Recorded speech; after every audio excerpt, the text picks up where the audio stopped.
यह कहानी है चैती की, एक ऐसी शादीशुदा औरत जो महलों जैसी सुख सुविधाओं के बीच भी प्यार और अपनेपन के लिए तरस रही है। अपनी तन्हाई और अंदरूनी उदासी से बचने के लिए उसने एक ऐसा रास्ता चुना जिसने उसे एक अनजान रिश्ते यानी एक एक्स्ट्रा मैरिटल अफेयर की तरफ मोड़ दिया। लेकिन सोचिए, क्या होगा जब उसके पति को उसकी पत्नी और उसके उस सीक्रेट प्रेमी के बारे में पता चलेगा। चैती की कहानी शुरू होती है कोलकाता से। काफी कम उम्र में ही उसकी शादी कोलकाता के एक नामी पत्रकार विक्रमजीत से हो गई थी। विक्रमजीत उम्र में चैती से काफी बड़े हैं। शादी के कई साल बीत जाने के बाद आज जहां चैती अपनी जवानी के सबसे हसीन पड़ाव पर है, वहीं विक्रमजीत उम्र की ढलान की ओर बढ़ रहे हैं। विक्रमजीत ने अपनी कड़ी मेहनत और लगन से अखबार में एडिटर का रुतबेदार पद हासिल कर लिया है। आज वो एक बेहद कामयाब इंसान है। उनके पास ऐशो आराम की कोई कमी नहीं है, पैसा, संपत्ति और एक बेहद खूबसूरत पत्नी। लेकिन विक्रमजीत की नजर में उनका परिवार अभी भी अधूरा है। उनका मानना है कि एक बच्चे की किलकारी के बिना कोई भी घर पूरा नहीं होता। हाल ही में चैती की जिंदगी में एक ऐसा तूफान आया जिसने उसे अंदर तक झकझोर कर रख दिया। उसे एक गर्भपात का दर्दनाक सामना करना पड़ा। वो इस गहरे सदमे से उबरने की कोशिश कर ही रही थी कि किस्मत ने उसे एक और क्रूर झटका दिया। उसकी बड़ी बहन, जिसके वो सबसे ज्यादा करीब थी और जो उसकी सबसे अच्छी दोस्त थी, अचानक एक हार्ट अटैक से इस दुनिया को छोड़ गई। इन दो लगातार हादसों ने चैती को अंदर से पूरी तरह तोड़ कर रख दिया है। इस वक्त उसे सबसे ज्यादा किसी के सहारे की, एक कंधे की जरूरत है। लेकिन दूसरी तरफ विक्रमजीत अपने काम और करियर में इतने उलझे हुए हैं कि उनके पास अपनी टूटती हुई पत्नी के लिए जरा भी वक्त नहीं है। चैती के दिन उस बड़े से घर में बिल्कुल अकेले कटते हैं। वो कभी टीवी देखकर, कभी किताबें और नॉवेल्स पढ़कर, तो कभी इंटरनेट पर बेवजह स्क्रॉल करके अपना वक्त काटने की कोशिश करती है। लेकिन ये बेजान चीजें एक इंसान की मानसिक और शारीरिक जरूरतों को, उसके अकेलेपन को कैसे भर सकती हैं? काम के भारी दबाव ने विक्रमजीत को इतना दूर कर दिया है कि उन्हें चैती से दो पल बैठकर बात करने तक की फुर्सत नहीं है। और इसी घुटन और खालीपन ने चैती की जिंदगी में एक नए तूफान को जन्म दे दिया। ऐसा बिल्कुल भी नहीं है कि चैती कोई आम, नासमझ या सिर्फ घर की चारदीवारी तक सीमित रहने वाली महिला है। उसकी अपनी एक मजबूत शख्सियत है। धर्म हो या राजनीति, दुनिया के हर विषय पर उसकी अपनी एक बेबाक राय है। इंटेलेक्चुअल लेवल पर देखा जाए तो वह अपने पति विक्रम से किसी भी मायने में कम नहीं है। सैद्धांतिक रूप से तो उन दोनों के बीच एक बेहतरीन तालमेल होना चाहिए था। लेकिन विक्रम की उस बेतहाशा व्यस्तता ने उनके रिश्ते में एक अजीब सी खामोशी और गहरी खाई पैदा कर दी है। जब विक्रम अपने काम पर चला जाता है तो उस सूने घर में चैती अपना ज्यादातर वक्त फेसबुक की आभासी दुनिया में बिताने लगती है। और यहीं से इस कहानी में एंट्री होती है एक अनजान शख्स अमोल की। आजकल चैती की इस अमोल नाम के अजनबी से काफी लंबी बातें होने लगी हैं। दिलचस्प बात यह है कि अमोल की प्रोफाइल पर उसकी कोई तस्वीर नहीं है। चैती ने भी अपनी असली पहचान दुनिया से छुपा रखी है। उसने चारुलता के नाम से एक फेक आईडी बना रखी है। धीरे धीरे स्क्रीन के उस पार बैठे इस अजनबी से बातें करते हुए चैती को यह एहसास होने लगा है कि उसकी जिंदगी का वह बरसों पुराना अकेलापन जैसे कहीं गायब होने लगा है। अब हर शाम वह अमोल के साथ देर रात तक बातों के अंतहीन सिलसिलों में खोई रहती है। दूसरी तरफ विक्रम को इस बात से रत्ती भर भी फर्क नहीं पड़ता कि उसकी पत्नी घंटों उस कंप्यूटर स्क्रीन के सामने क्या करती है। सच कहा जाए तो विक्रम के लिए यह एक बड़ी राहत की बात है। उसे लगता है जैसे उसे एक पति के फर्ज और पत्नी को वक्त देने की जिम्मेदारी से पूरी तरह मुक्ति मिल गई हो। अब वो बिना किसी रोक टोक या शिकायत के सुकून से अपना काम कर सकता है। पर इस कहानी का सबसे गहरा और खतरनाक मोड़ तो कुछ और ही है। चैती और अमोल की फेसबुक आईडी और नाम भले ही झूठे हों, लेकिन उन दोनों के बीच पनप रहा वह एहसास बिल्कुल सच्चा है। बंद कमरों से भेजे गए उन मैसेजेस में लिखे शब्द भले ही टाइप किए गए हों, लेकिन उनमें छिपे जज्बात पूरी तरह असली हैं। और यही सच्चाई इस मासूम से दिखने वाले खेल को बेहद गंभीर और खतरनाक बना रही है। वक्त गुजरने के साथ साथ स्क्रीन के आर पार चल रहा यह अजनबी रिश्ता गहराता जा रहा है। अब चारुलता और अमोल की बातें सिर्फ सामान्य नहीं रही, बल्कि वे एक दूसरे के बेहद करीब और अंतरंग हो चुके हैं। नाम और पहचान के उस एक नकाब को छोड़ दें तो वे दोनों एक दूसरे की रूह तक से वाकिफ हो चुके हैं। बातों ही बातों में अमोल बताता है कि वह लंदन में रहता है और वहां के एक कॉलेज में लेक्चरर है। वह चैती को लिखता है, मेरा दिन भर का वक्त कॉलेज की भीड़ भाड़ में गुजरता है, इसलिए जब मैं घर लौटता हूँ तो मुझे यह सन्नाटा और अकेलापन बहुत सुकून देता है। इस तन्हाई में मुझे मानसिक शांति मिलती है। अमोल की इस बात पर चैती का जवाब उनकी जिंदगियों के सबसे बड़े फर्क को सामने ला देता है। वह भारी मन से लिखती है, तुम्हारा अकेलापन तुम्हारा अपना चुनाव है, लेकिन मेरा अकेलापन एक मजबूरी है। यह एक ऐसी सजा है जो मुझ पर थोपी गई है। चैती की यह तड़प सिर्फ मानसिक नहीं है। शादीशुदा होने के बावजूद वह अपनी शारीरिक जरूरतों के लिए पूरी तरह से अकेली पड़ गई है और खुद ही अपनी इच्छाओं को शांत करने को मजबूर है। यह उसकी जिंदगी का वो कड़वा सच है जिसे पूरा करने की जिम्मेदारी विक्रम की थी। हद तो यह है कि विक्रम इन सब चीजों से इतना बेखबर और अपने काम में इतना अंधा हो चुका है कि अगर वह अपनी पत्नी को इस हाल में देख भी ले तो शायद उसके पास रुकने का वक्त न हो। इसी घुटन के बीच एक दिन अमोल चैती से कहता बताता है कि वह एक सेमिनार में हिस्सा लेने के लिए कोलकाता आ रहा है और वह चाहता है कि इस सफर में वह अपनी चारुलता से एक बार जरूर मिले। उधर विक्रम, जो अपनी ही दुनिया में मस्त है, उसे बस इतना लगता है कि चैती मिसकैरेज और अपनी बहन की मौत के सदमे से बाहर नहीं आ पाई है, इसलिए वह उदास रहती है। अपनी तरफ से एक अच्छा पति बनने की कोशिश में विक्रम चैती को बिना बताए एक सरप्राइज प्लान करता है। वह चैती के बड़े भाई उत्पल और उसकी पत्नी किया को कुछ दिनों के लिए अपने घर कोलकाता बुला लेता है। जब उत्पल और किया घर आते हैं तो इतने दिनों बाद अपनों को देखकर चैती के चेहरे पर थोड़ी रौनक तो लौटती है, लेकिन उत्पल का इरादा कुछ और ही है। उत्पल एक इंश्योरेंस एजेंट है जो म्यूचुअल फंड्स का काम भी करता है। उसका किरदार ऐसा है जिसके लिए ईमानदारी और भरोसा जैसे शब्द डिक्शनरी में होते ही नहीं है। वह अपनी बहन का हाल चाल लेने नहीं, बल्कि अपने रईस जीजाजी को 10 लाख रुपए का एक म्यूचुअल फंड चिपकाने और उन्हें छूना लगाने के पक्के इरादे से आया है। घर आते ही उसने एक पक्के सेल्समैन की तरह अपना जाल बिछाना शुरू कर दिया है। दूसरी तरफ उत्पल की पत्नी किया दुनियादारी के मामले में काफी भोली और नासमझ है, लेकिन उसके अंदर भी अमीर बनने की बेतहाशा चाहत कूट कूट कर भरी है। आखिरकार वह दिन आ ही गया जिसका चैती को बेसब्री से इंतजार था। आज उसका वह अनजान और अंतरंग प्रेमी कोलकाता की जमीन पर कदम रखने वाला था। दिल में एक अजीब सी बेकरारी और घबराहट लिए चैती अपनी सबसे करीबी दोस्त नोबी के साथ एयरपोर्ट की तरफ निकल पड़ती है। नोबी के लिए यह सब किसी बड़े झटके से कम नहीं है। उसने सपने में भी नहीं सोचा था कि चैती जैसी औरत का कोई छुपा हुआ प्रेमी भी हो सकता है। फिर भी एक सच्ची दोस्त की तरह वह चैती को जज नहीं करती, बल्कि उसका साथ देती है। नोबी की सोच बहुत साफ है। उसका मानना है कि एक इंसान की शारीरिक और मानसिक जरूरतें उसकी पहली प्राथमिकता होनी चाहिए, और अगर वो शादी में पूरी नहीं हो रही तो चैती अपनी जगह गलत नहीं है। लेकिन एयरपोर्ट पहुंचते ही उनके सामने एक बड़ी उलझन खड़ी हो जाती है। अमोल दिखता कैसा है, यह तो दोनों में से किसी को नहीं पता। टर्मिनल के गेट से बाहर निकलने वाले हर चेहरे को वो दोनों इस उम्मीद से घूरती हैं कि शायद यही अमोल हो। लंबा इंतजार, बढ़ती धड़कनें और फिर निराशा। जब काफी देर तक कोई उनके पास नहीं आता तो उन्हें लगने लगता है कि इंटरनेट की उस फेक दुनिया का वह इंसान भी शायद फेक ही था, कोई अमोल है ही नहीं। तभी भीड़ को चीरता हुआ एक लड़का सीधा चैती के पास आकर रुकता है। बिना किसी हिचकिचाहट के उसकी आंखों में देखते हुए वो कहता है, तुम चारुलता हो ना?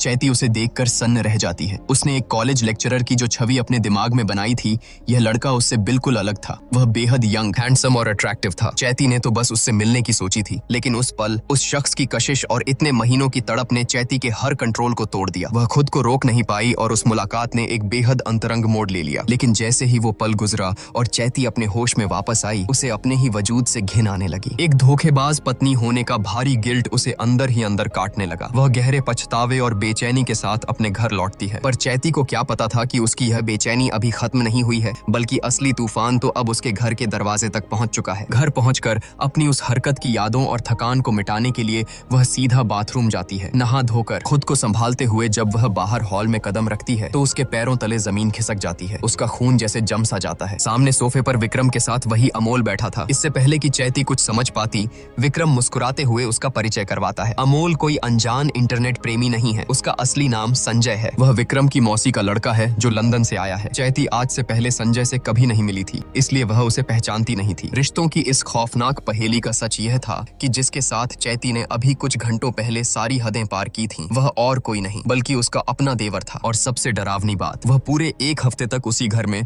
उनके साथ रहने वाला था। किया भले ही दुनियादारी की समझ में थोड़ी कच्ची और भोली हो, लेकिन एक औरत की नजर बहुत तेज होती है। वह तुरंत नोटिस कर लेती है कि चैती के हाव भाव में कुछ तो बहुत बड़ी गड़बड़ है। किसी को पहली बार देखकर ऐसा शॉकिंग रिएक्शन यह बात किया कि दिमाग में खटक जाती है। उस रात चैती की आंखों से नींद कोसों दूर है। उसके दिमाग में सवालों का एक भयानक तूफान चल रहा है। क्या यह महज एक इत्तेफाकर है या फिर कोई सोची समझी साजिश? जिस अनजान लड़के से उसने ऑनलाइन अफेयर शुरू किया, वह उसके अपने ही पति का छोटा भाई निकल गया। चैती को शक होने लगता है कि शायद संजय यह बात पहले से जानता था। शायद उसकी वो सारी मीठी और रोमांटिक बातें उसकी फेक आईडी की तरह ही पूरी तरह से झूठी थीं। लेकिन फिर लॉजिक उसके शक को काटता है। दोनों की ही प्रोफाइल्स पूरी तरह से फेक थीं। ना तो किसी का असली नाम था और ना ही कोई तस्वीर। तो फिर संजय जानबूझकर उसे अपने जाल में कैसे फंसा सकता था? इसका मतलब है कि उनका मिलना कोई साजिश नहीं बल्कि नियति का एक खौफनाक खेल है। चैती खुद अक्सर यह बात कहा करती थी कि इस ब्रह्मांड में जो कुछ भी होता है उसके पीछे कोई ना कोई गहरा मकसद जरूर होता है। तो क्या किस्मत ने जानबूझकर उसे इस भयानक दोराहे पर लाकर खड़ा किया है? दूसरी तरफ घर का असली मालिक विक्रम इन सब बातों से बिल्कुल बेखबर है। उसे लगता है कि चैती का मूड इसलिए खराब है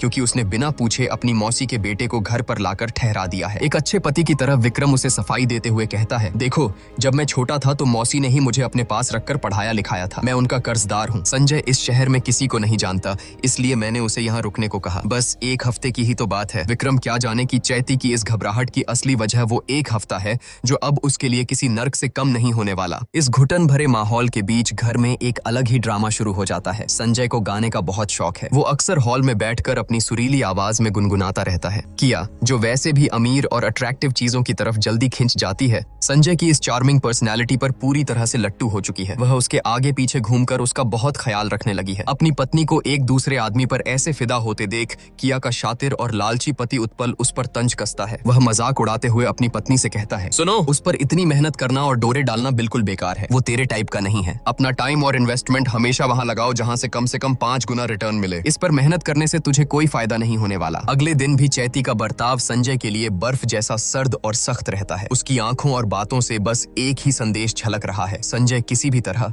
जल्द से जल्द इस घर से चला जा। विक्रम अपनी पत्नी का यह रूखापन नोटिस करता है। उसे लगता है कि चैती बिना किसी बात के एक मेहमान का अपमान कर रही है। वह उसे समझाते हुए कहता है, देखो चैती, आखिरकार वह मेरा छोटा भाई है और पहली बार हमारे घर आया है। अगर तुम उसके साथ ऐसा बर्ताव करोगी तो उसे कितना बुरा लगेगा। कम से कम मेरी खातिर ही सही उससे ठीक से पेश आओ। रात होने पर विक्रम चैती को यह देखने भेजता है कि संजय सो गया है या उसे किसी चीज की जरूरत तो नहीं। विक्रम के कहने पर चैती संजय के पास जाती है, लेकिन उसके अंदर का तूफान शांत नहीं हुआ है। वह सीधे शब्दों में संजय को अल्टीमेटम दे देती है, कल सुबह अपना सामान पैक करना और यहाँ से हमेशा के लिए निकल जाना। लेकिन अपने कमरे में लौटने के बाद चैती का दिल उसे ही धिक्कारने लगता है। अपने इस कड़े बर्ताव पर उसे गहरी शर्मिंदगी और पछतावा होने लगता है। वह खुद को रोक नहीं पाती और दोबारा संजय को देखने हॉल में जाती है, लेकिन वहाँ कोई नहीं है। एक पल के लिए चैती की सांसें रुक जाती हैं। क्या वह उसकी बातें सुनकर रात के अंधेरे में ही घर छोड़कर चला गया? घबराहट में वह उसे ढूंढने फ्लैट के बाहर निकलती है। तभी सन्नाटे को चीरती हुई छत से किसी के गुनगुनाने की आवाज आती है। चैती भागकर छत पर पहुंचती है। रात के उस अकेलेपन में संजय को वहां देखकर चैती अपने जज्बातों पर से सारा कंट्रोल खो देती है। संजय उसकी आंखों में देखकर पूरी ईमानदारी से कहता है कि उसे सच में इस बात का जरा भी अंदाजा नहीं था कि उसकी चारुलता असल में उसके ही बड़े भाई विक्रम की पत्नी है। यह सुनकर चैती की सारी दीवारें ढह जाती हैं। वह दौड़कर संजय के गले लग जाती है और नम आंखों से कहती है, मुझे तुम्हारी बातों पर पूरा यकीन है और सच तो यह है कि मैं तुमसे दूर नहीं रह सकती। अगली सुबह घर का नजारा बिल्कुल बदल चुका है। जो चैती कल तक संजय को देखना नहीं चाहती थी, आज वह उसके साथ खुशी खुशी मार्केट जा रही है। चैती का यह बदलता रूप देखकर उसके लालची भाई उत्पल की पत्नी किया अंदर ही अंदर जल भुन रही है। किया को इस बात की गहरी चिढ़ है कि अब चैती ने संजय का सारा ख्याल रखना शुरू कर दिया है और संजय भी अब सिर्फ चैती के साथ ही वक्त बिताता है। उधर बेचारा विक्रम, वह तो यह सब देखकर मन ही मन बहुत खुश है। उसे लगता है कि चलो चैती और संजय के बीच एक नॉर्मल देवर भाभी वाला प्यारा और दोस्ताना रिश्ता बन गया है। वह इस खौफनाक सच्चाई से कोसों दूर है कि उस दोस्ती के नकाब के पीछे असल में क्या खेल चल रहा है। अब उत्पल और किया के वापस लौटने का वक्त आ गया है। जाने से पहले चैती अपनी भाभी किया को अपनी माँ के दिए हुए सारे गहने सौंप देती है, क्योंकि वह जानती है कि उसके मायके वालों को पैसों की सख्त जरूरत है। गहने हाथ में आते ही किया की आंखों से आंसू छलक पड़ते हैं। उसे रोना इसलिए आ रहा है क्योंकि वह जानती है कि उसका शातिर पति उत्पल विक्रम को बुरी तरह ठग चुका है। म्यूचुअल फंड के नाम पर उत्पल ने विक्रम से बिना किसी रसीद के मोटी रकम ऐंठ ली है और उस पैसे को कहीं और इन्वेस्ट कर दिया है। इतनी बड़ी धोखेबाजी के बावजूद ननद का यह निस्वार्थ प्यार देखकर किया का दिल पसीज तो जाता है, लेकिन लालच और अपने पति का डर उस पर हावी रहता है। वह अपने होंठ सिल लेती है और अपने पति की इस नीच करतूत का एक शब्द भी चैती को नहीं बताती। इसके बाद उत्पल और किया अपने रास्ते लौट जाते हैं और घर में रह जाते हैं सिर्फ 3 लोग, विक्रम, चैती और संजय। एक दिन विक्रम किसी काम से घर से बाहर जाता है और पीछे से चैती और संजय को वह मौका मिल जाता है जिसके लिए वे दोनों तरस रहे थे। उस खाली घर की खामोशी में वे दोनों एक दूसरे में पूरी तरह खो जाते हैं। दोनों अपनी हदों को पार करते हुए रोमांस और अंतरंग पलों की उस दुनिया में डूब जाते हैं जहां सही और गलत का हर फासला मिट चुका है। लेकिन यह खुमारी ज्यादा देर तक टिकने वाली नहीं थी। संजय के सेमिनार में जाने से ठीक पहले घर में एक ऐसा वाकया होता है जो संजय की आत्मा को झकझोर कर रख देता है। विक्रम संजय को अपने साले उत्पल के उस म्यूचुअल फंड वाले फ्रॉड के बारे में बताता है। यह सुनकर संजय भड़क जाता है और विक्रम से कहता है, भैया आपको तुरंत उत्पल के खिलाफ पुलिस में कंप्लेंट करनी चाहिए। लेकिन विक्रम का जवाब संजय के लिए किसी तमाचे से कम नहीं था। विक्रम बड़ी शांति से कहता है, मैं ऐसा नहीं कर सकता संजय, आखिर वो मेरा साला है और वैसे भी पैसा ही सब कुछ नहीं होता। जिंदगी में सबसे बढ़कर कोई चीज है तो वो है भरोसा। उत्पल ने पैसा नहीं खाया है, उसने मेरा भरोसा तोड़ा है। पैसे तो मैं कल फिर कमा लूंगा, ये कोई बड़ी बात नहीं, लेकिन जो भरोसा एक बार टूट गया वो कभी वापस नहीं आता। विक्रम के ये सीधे सादे शब्द संजय के सीने में किसी खंजर की तरह उतर जाते हैं। संजय को ऐसा महसूस होता है जैसे विक्रम उत्पल की नहीं बल्कि उसकी बात कर रहा है। उसे एहसास होता है कि उत्पल ने तो सिर्फ चंद पैसों का धोखा दिया है, लेकिन उसने तो अपने ही उस बड़े भाई की पीठ में छुरा घोंपा है जिसने उस पर सबसे ज्यादा भरोसा किया। अपने ही भाई की पत्नी के साथ रिश्ता रखकर उसने जो नीचता की है, उसका गिल्ट संजय को अंदर से खोखला कर देता है। अब संजय विक्रम से आंखें मिलाने के काबिल नहीं रहा। सेमिनार के लिए निकलते वक्त वह घर में एक चिट्ठी छोड़ जाता है। जब चैती वह चिट्ठी खोलती है तो उसके पैरों तले जमीन खिसक जाती है। संजय ने लिखा था कि वह अब इस घर में कभी वापस नहीं लौटेगा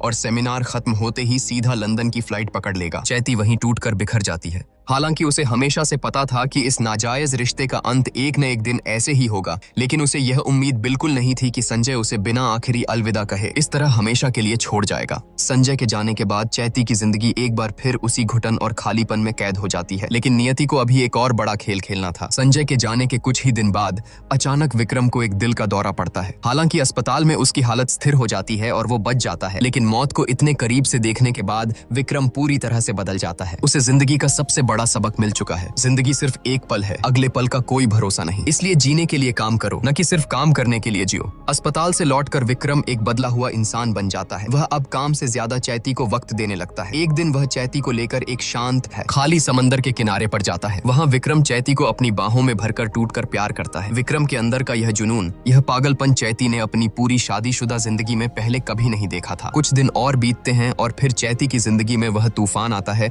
जो सब कुछ पलट कर रख देगा। चैती अपने पीरियड्स मिस कर देती है। जब वह टेस्ट करती है तो सच सामने आता है, वह प्रेग्नेंट है। लेकिन इस खुशी की जगह उसके चेहरे पर एक खौफनाक दुविधा तैर जाती है। चैती रातों को सो नहीं पा रही है। उसके दिमाग में बस एक ही सवाल हथौड़े की तरह वार कर रहा है, यह बच्चा किसका है, विक्रम का या संजय का। इस उलझन में वह अपनी सबसे खास दोस्त नोबी के पास जाती है और उसे सब कुछ बता देती है। लेकिन यह एक ऐसा दलदल है जहां नोबी भी उसकी कोई मदद नहीं कर सकती। चैती आज एक ऐसे दौराहे पर खड़ी है जहां आगे कुआं है और पीछे खाई। काश अपनी हदों को पार करने से पहले उसने एक बार इस खौफनाक अंजाम के बारे में सोचा होता। अब उसके पास सिर्फ दो ही रास्ते बचे हैं, या तो वह विक्रम को संजय के साथ हुए अपने उस गुनाह का पूरा सच बता दे, या फिर इस राज को हमेशा के लिए दफन करके विक्रम को ही इस बच्चे का पिता मान लेने दे। डर और बेचैनी से कांपते हुए चैती दूसरा रास्ता चुनती है। जब वह विक्रम को अपनी प्रेगनेंसी की खबर देती है तो विक्रम की खुशी का कोई ठिकाना नहीं रहता। आखिरकार उसका वह बरसों पुराना सपना पूरा हो रहा था कि एक बच्चे के बिना कोई भी परिवार पूरा नहीं होता। इधर चैती ने संजय से हर तरह का नाता तोड़ लिया है। संजय लंदन से लगातार उसे मैसेज भेजता है,